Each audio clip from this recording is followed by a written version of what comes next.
kang mape-pressure dahil hindi naman contest ang buhay. Di naman required na dapat mas magaling ka sa kanila. Hindi mo kailangan higitan yung iba. Hindi mo rin sila kailangan sa bawat. Focus ka lang sa buhay mo dahil hindi mo naman kalaban lahat ng tao. Kalaban mo ay ang sarili mo. Kaya kailangan higitan mo yung mga nagawa ko noon. Mas mag-i-improve ka kung gagawin mo yan. Kaya humalma ka lang. Relax lang. Tara, dito umiikot ang buhay ng tao. Pag wala ka nito, parang ang basura sa mundo. Balibalik na rin man ang mundo, pera ang gumagalaw sa paligid mo. Ito yung bagay na nalikha ng tao na hinahanap-hanap ng kahit sino. Hindi mo mabibili ang gusto mo pag wala ka nito. Hindi mo mapapalapit ang mga tao sa paligid mo pag wala ka nito. Pera na kayang sumira ng pagkakaibigan at pamilya. Minsan kakaibiganin ka pag may pera ka.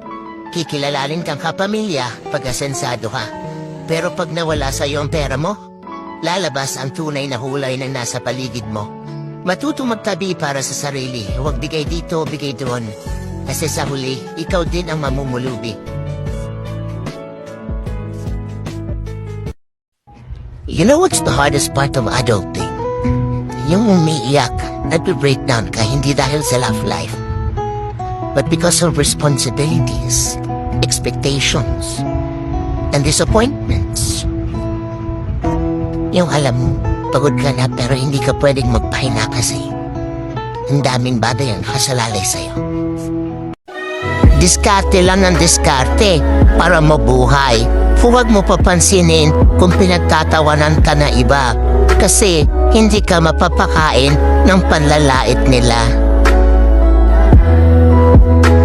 Sa buhay, walang bagay na sigurado dahil bawat minuto pwedeng magbago. Kaya piliing maging mabuting tao sa kapwa mo.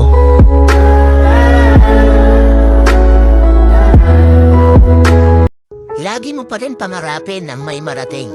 Ano man ang mga pagsubok at problema ang dumating. Mabagal man ang pag-abante? Okay lang yan. Basta ang importante dumidiskarte. Tandaan mo na ang buhay ay hindi laging malungkot at malumbay. Kaya patuloy ka lang lumaban at maging matibay.